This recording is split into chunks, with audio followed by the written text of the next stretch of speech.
Hello 7th standard students, आज हम हमारा एसएस का सेकंड चैप्टर देखेंगे, India climate and natural resources. हमारे इंडिया का क्लाइमेट कैसा है और जो भी नेचुरल रिसोर्सेज है वो उसके बारे में हम इस चैप्टर में पढ़ेंगे। इंडिया वास्ट कंट्री है एरिया के हिसाब से देखा जाए तो, और जो भी वास्ट नेचुरल डाइवर्सिटी से जो भी क्लाइमेटिक कंडीशन है वो अलग अलग रीजन में अलग अलग होता है। क्लाइमेट भी अलग और वेदर कंडीशन भी लॉन्ग पीरियड ऑफ टाइम में भी होता है। ऐसे धीरे धीरे अलग अलग जगह पे अलग अलग चेंजेस रहता है। जो भी altitude of place, location and mountain, plateau, distance from the seas and the tides of the current of the sea and ocean cover important role in creating climatic condition of a place. अब ये जो भी location है, mountain के distance है, जो भी सी और ओशंस के, ये सारी चीजें एक इम्पॉर्टेंट रोल प्ले करते हैं क्लाइमेटिक कंडीशन में। जो भी हमारा इंडिया है वो नॉर्थन हेमिस्फीयर में सिचुएटेड है 8 degree north to 37 degree north latitude में, और जो भी ट्रॉपिक ऑफ कैंसर है वो हमारे कंट्री के मिडल से पास होता है। और इसके वजह से नॉर्थ इंडिया में ज़्यादा कूलर क्लाइमेट होते हैं और जो भी सेंट्रल इंडिया में वहाँ पे वार्म क्लाइमेट होता है। और कुछ प्लेसेस ऐसे हैं हमारे कंट्री में जो भी 1500 किलोमीटर अवे है सी कोस्ट से, जो इसके वजह से क्या होता है, यहाँ की क्लाइमेटिक कंडीशन एक्सट्रीम है, जहाँ विंटर समर बहुत ज़्यादा दोनों ज़्यादा में होते हैं। और कुछ प्लेसेस जो हायर एल्टीट्यूड में होते हैं वहाँ पे ज़्यादा कूल होते हैं क्लाइमेट, जैसे कि श्रीनगर एंड मनाली। जो भी रेनफॉल है हमारे इंडिया में वो सीजनल विंड्स की वजह से होता है, और जो भी विंड है वो एक ही डायरेक्शन में एक ही एयर में सेम डायरेक्शन में नहीं होता है, वहाँ पे भी चेंजेस होते हैं। और जो भी अनइक्वल डिस्ट्रीब्यूशन है हमारे कंट्री में अलग अलग रेनफॉल का, और अलग अलग टाइम पे अलग अलग जगह पे रेनफॉल होती है, सब जगह एक ही टाइम पे नहीं होती। मेघालय और आसाम जो है वो वहाँ पे ज़्यादा रेनफॉल होती है, और रेनफॉल की कमी राजस्थान जैसे रीजन में देखने को मिलती है। जो साउथर्न इंडिया है वो पेनिसुलर रीजन है, तो और उसके वाटर बॉडीज से वो सराउंडेड है, तो उस 3 साइड से पानी है। तो ऐसे प्लेसेस जो हाँ सी कोस्ट का है वहाँ पे मॉडरेट हीट और कोल्ड दोनों रहता है, वहाँ के क्लाइमेट मॉडरेट होते हैं। ईस्टर्न घाट्स और वेस्टर्न घाट्स जो है वो ईस्ट और वेस्ट के कोस्ट में है हमारे साउथ इंडिया के, और यहाँ के सीजनल रेनफॉल है उसका इफेक्ट पड़ता है। विंड्स जो है चेंजिंग होते रहते हैं सीजन के हिसाब से। इंडिया में 3 सीजन होते हैं main, winter, summer and monsoon. First we will see winter कब रहता है इंडिया में, दिसंबर, जनवरी, फेब में रहता है। और स्लैंटिंग रेस ऑफ, ये टाइम पे क्या होता है, slanting rays of sun fall होते हैं विंटर में, जिसकी वजह से टेम्परेचर फॉल हो जाता है, उसकी वजह से ठंड लगती है। प्लेसेस जैसे कि नॉर्थन और नॉर्थ ईस्ट जैसे कि शिमला, दार्जिलिंग, यहाँ पर ज्यादा कोल्ड टेम्परेचर होते हैं। कुछ बार तो टेम्परेचर बिलो 5 डिग्री सी तक भी जा सकते हैं, जहाँ जिसके वजह से स्नोफॉल होता है। और यहाँ पे ज्यादा कोल्ड नहीं होती है साउथ इंडिया में एज कंपैरेटिवली, क्योंकि वो इक्वेटर के पास में आ जाता है थोड़ा। नेक्स्ट समर हमारे इंडिया में मार्च से मई के बीच में रहता है, और डायरेक्ट सनफॉल होने के वजह से ट्रॉपिक ऑफ कैंसर के यहाँ पे टेम्परेचर हाई ज़्यादा रहता है, और सेंट्रल वेस्टर्न घाट इंडिया में ये टाइम पे ज़्यादा गर्म पड़ती है इसके वजह से। और जो भी टेम्परेचर रेंज है वो 45 degree Celsius to 5 degree Celsius रहता है अप्रैल टू जून में, या और ज़्यादा राजस्थान जैसे डेजर्ट एरिया में हॉट रहता है। नेक्स्ट मानसून सीजन बहुत इंपॉर्टेंट सीजन है इंडिया में, जो जून से सितंबर तक रहता है, और इंडिया में मोस्टली 80% ऑफ रेनफॉल यही मंथ में होते हैं। और जो भी विंड है वो कहाँ से ब्लो होकर आता है, अरेबियन सी से एंटर करता है इंडिया में, और मलाबार कोस्ट से केरला के। और जो रीजन, अगर कोई रीजन ज़्यादा रिसीव कर रहा है 300 सेंटीमीटर ऑफ रेन से ज़्यादा, तो वहाँ विंड जो है वो बे ऑफ बंगाल के यहाँ पे बारिश होती है, रेनफॉल होती है ईस्टर्न पार्ट्स में, और वेस्ट बंगाल जैसे कि आसाम, मेघालय एक्सेट्रा में। और जो भी रिट्रीटिंग मानसून विंड है वो पंजाब, हिमाचल प्रदेश एंड उत्तराखंड में अक्टूबर एंड नवंबर के मंथ में बारिश लाता है।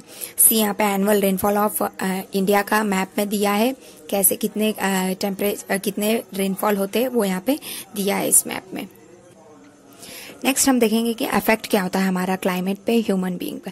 जो भी क्लाइमेट है उससे हमें ह्यूमन बीइंग में बहुत ही अलग अलग इफेक्ट पड़ता है। जैसे ही क्लाइमेट क्या इफेक्ट करता है हम ये देखेंगे।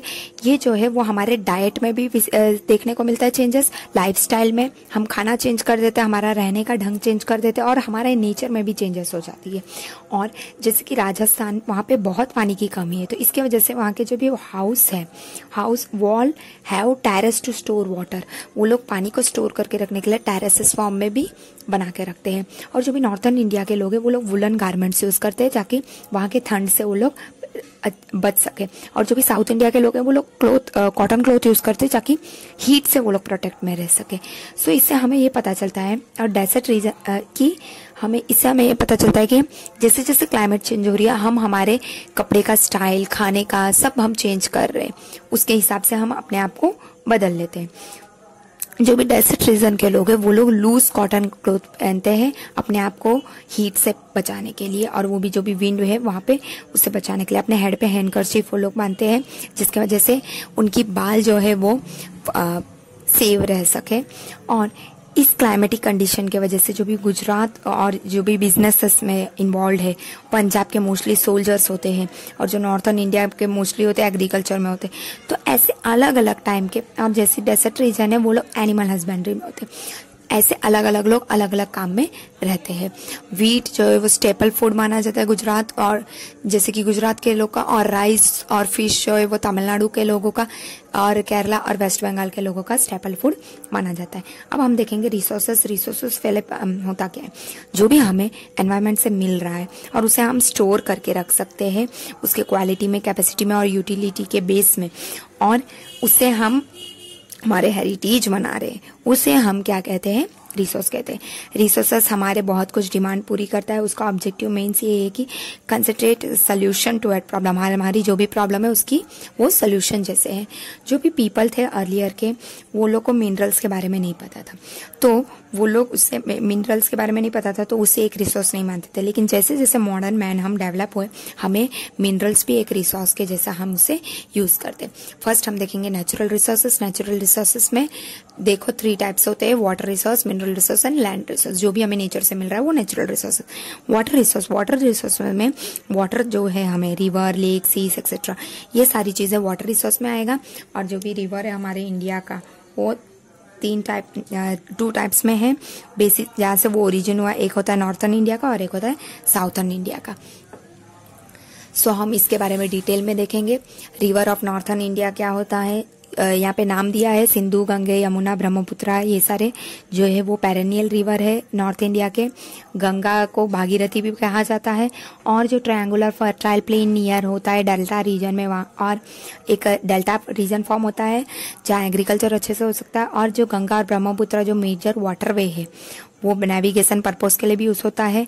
और जो भी झेलम, चेनाब, सतलज, रावी, ऐसे बहुत से अलग अलग रिवर फ्लो हो रहे हैं। तो ये सारे ईयर यहाँ पे जो भी फ्लड होते हैं, सारे ईयर, हर साल हमने सुना होगा कोसी रिवर में जो भी बिहार को डिस्ट्रॉय कर देता है, फ्लड होता है, क्योंकि यहाँ पे हमेशा वाटर ज्यादा रहता है।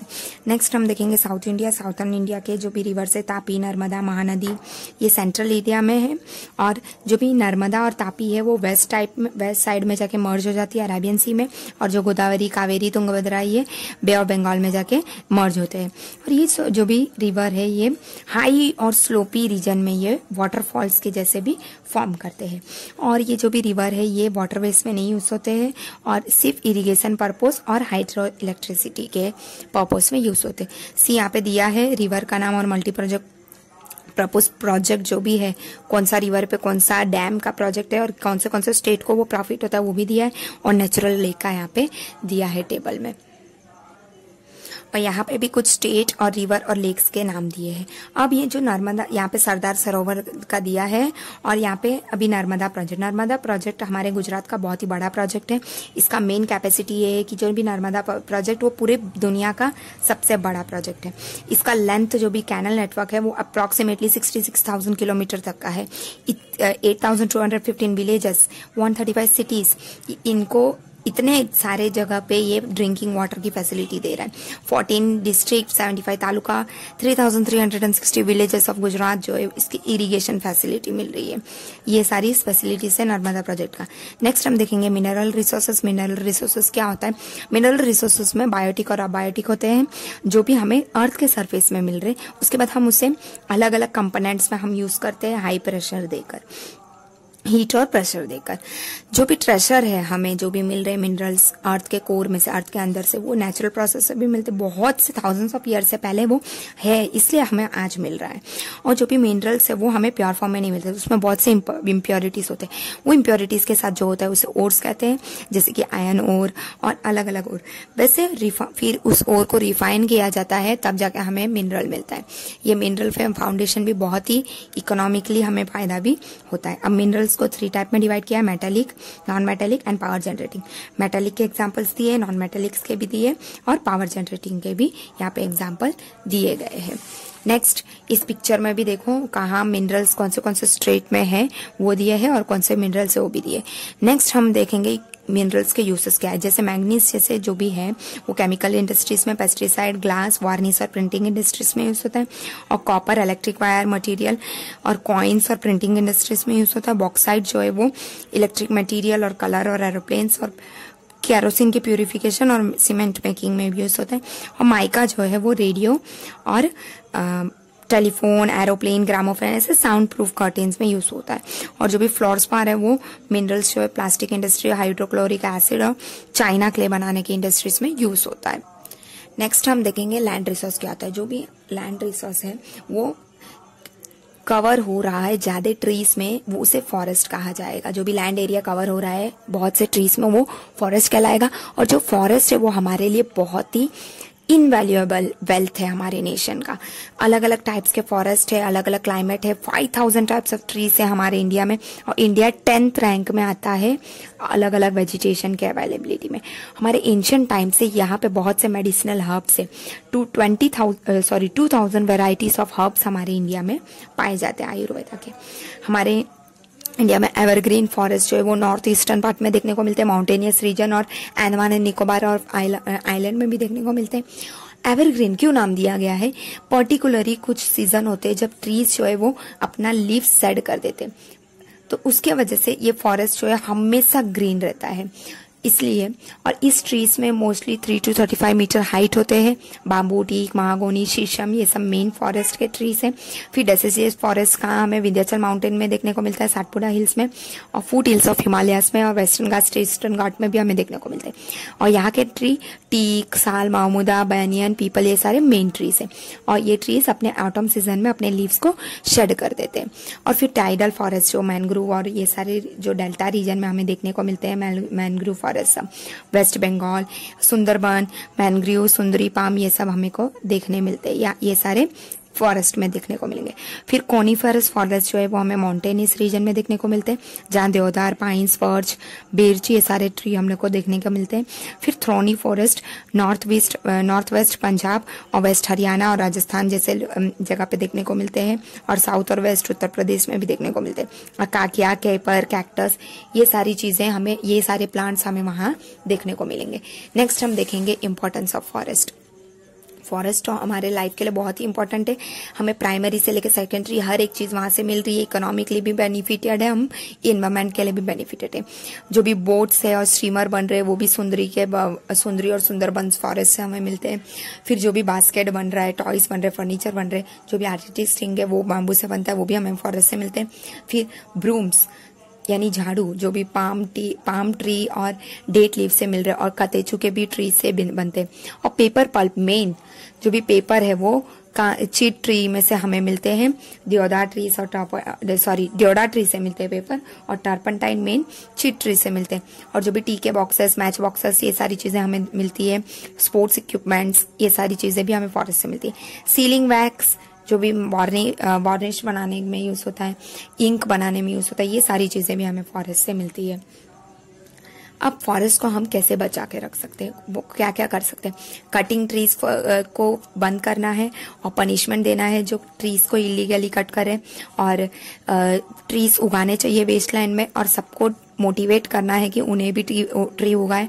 और जो भी एनर्जी है, solar energy, biogas, wind energy और रिन्यूएबल सोर्स ऑफ एनर्जी, ये ज़्यादा यूज़ करने चाहिए। और पीपल को अलर्ट करना है कि हमें ट्रीज उगाना चाहिए, उससे क्या हेल्प करना चाहिए उनको, वो भी बताना है। फॉरेस्ट रिसर्च इंस्टीट्यूट को फॉरेस्ट डेवलपमेंट साइंटिफिकली डेवलप करना है।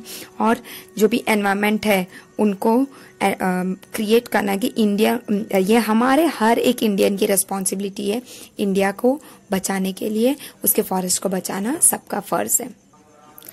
अब ये है wild life resources. Wild life resources जो है हमारे वाइल्ड इंडिया का बहुत ही डिफरेंट है। बहुत टाइप्स ऑफ हमें बर्ड्स, एनिमल्स देखने को मिलते हैं पूरे वर्ल्ड में जो इंडिया में रहते हैं। और ये जो भी वैरायटी ऑफ इंडिया में बहुत से नेचुरल ब्यूटी दिखते, ये वाइल्ड लाइफ की वजह से इंडिया की नेचुरल ब्यूटी और बढ़ जाती है। एलिफेंट्स जो है वो केरला, कर्नाटका, आसाम में पाए जाते हैं। और जो लार्जेस्ट मैमाल है, सबसे बड़े मैमाल है हमारे इंडिया के, इंक्लूडिंग वर्ल्ड में भी आता है वो।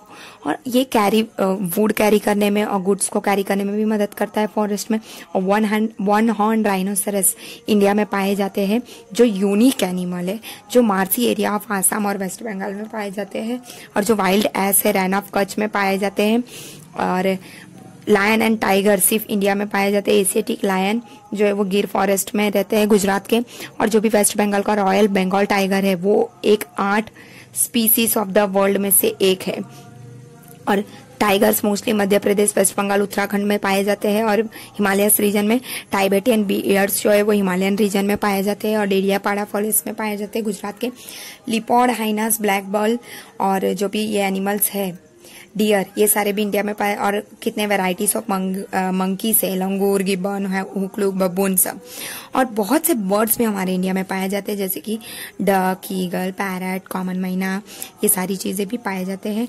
और पीकॉक जैसे फेमस बर्ड जो हमारा नेशनल बर्ड है, जो बहुत ही ब्यूटीफुल बर्ड है, इसके अट्रैक्टिवनेस ब्यूटीफुल फिदर्स के वजह से होते हैं, वो भी पाए जाते हैं। और क्रेन्स, इतने बड़े बड़े क्रेन्स 1.5 मीटर टॉल तक। और ग्रेट इंडियन बस्टर्ड घोरड़ जो भी है वो हैवीएस्ट बर्ड ऑफ इंडिया।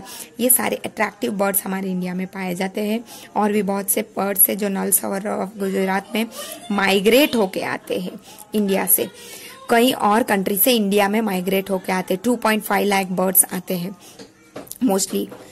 और जो भी फिश है वो मैक्रोल, लॉबस्टर, बॉम्बे डक, ये सारी चीजें भी हमें इंडिया में देखने को मिलती है। इसमें कॉलम में दिया है कौन से सेंचुरी है, कौन से स्टेट में, और कौन से एनिमल्स और बर्ड्स यहाँ पे रहते हैं। हमारा नेचुरल रिसोर्स जो भी है उसे प्रिजर्व करने के लिए क्या कर सकते हैं हम।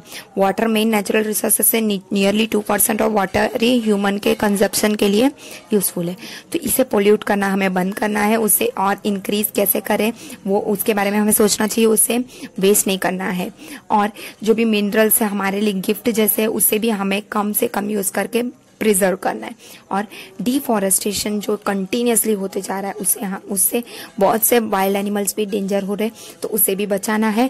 ट्रीज उगाना है, बहुत कुछ ऐसे हमें खुद भी करना है। और सारे सिटीजन का ये फर्ज बनता है कि वो एनवायरमेंट को प्रोटेक्ट करे, उनको प्रिजर्व करे और सबको और अवेयरनेस भी क्रिएट करे और उन सबको वो और कहे कि वो उनका भी फर्ज बनता है एनवायरमेंट को बचाने के लिए। सो यहाँ हमारा चैप्टर कंप्लीट हुआ। Thank you.